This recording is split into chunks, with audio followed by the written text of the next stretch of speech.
All right, everybody, hit that comment button and let us know where you are watching from. We love hearing from you guys.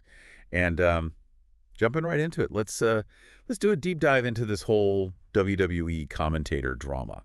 Some crazy stuff happening. I mean, you really won't believe this. We've got commentator changes, possible rivalries, and one very outspoken wrestler turned announcer who is not happy about it. It's like someone threw a grenade right into the announce booth. Okay, so for those of you who maybe haven't heard yet, Corey Graves, the guy's super quick wit, deep wrestling knowledge, keeps that energy high. He's been moved from Raw and SmackDown over to NXT.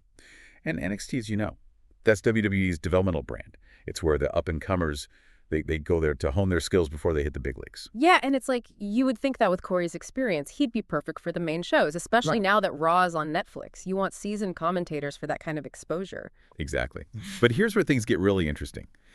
Corey posted this kind of cryptic tweet, basically saying he was told he wasn't famous enough to keep his job.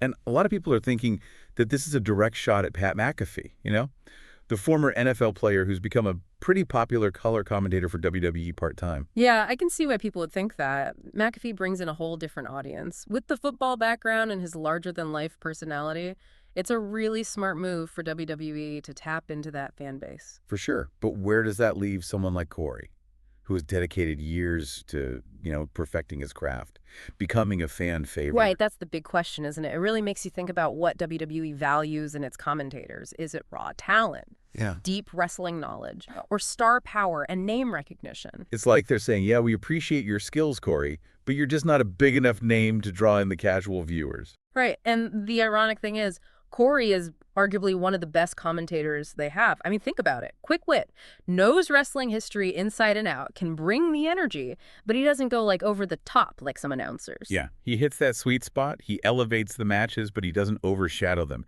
He seems to have this genuine passion for the business. Exactly. So when you see someone like that being moved to NXT, it makes you wonder about WWE's thought process. It really does. And there's another layer to this whole situation. You've got the established commentary duos. You've got Michael Cole, the veteran announcer. He has incredible chemistry with Pat McAfee. And then you've got Joe Tessitore and Wade Barrett on SmackDown, who've also really hit their stride. WWE obviously wants to keep those pairings intact. Which creates this almost impossible situation, right? Limited number of top commentary spots. You got the pre-existing partnerships that are working well. And then you just throw Corey Graves into the mix. Something had to give. And it seems like, unfortunately, Corey drew the short straw. It almost feels like they're prioritizing entertainment value over commentator talent. And that's a really dangerous line to walk. Because if you sacrifice the quality of your commentary just for celebrity cameos, you really risk alienating your core audience, the fans who truly appreciate the art of wrestling, and the voices that bring those stories to life. Absolutely. The fans are invested in these commentators. We get attached to their personalities, their voices, their perspectives. It's like you're losing a friend when they just suddenly disappear from the broadcast. Yeah, and that speaks to how powerful commentary can really be. It's more than just, calling moves. It's about adding depth and emotion to the story that's unfolding in the ring. And that's what makes Corey's move to NXT so perplexing. It really is. I saw someone online say it's like demoting a five-star chef to a burger joint. That's a great analogy. But here's the big question that everyone's asking. Is this like a real backstage decision? Or is this all a cleverly disguised storyline? Ooh, now that's where things get really interesting, because WWE has a long history of blurring those lines between reality and kayfabe. Right. And you have to admit the timing is really suspicious. You got Corey's cryptic tweet, the move to NXT, the fact that McAfee only works part-time. It feels like they're putting the pieces into place for something bigger. I'm with you on that. It wouldn't surprise me at all if this is all building toward a WrestleMania match between Corey and McAfee. Oh, I can totally see that happening. Right. Think about the storyline potential. Corey, Mm-hmm. fueled by, frustration, maybe a little bit of jealousy, calls out McAfee, maybe shows up on Raw to confront him.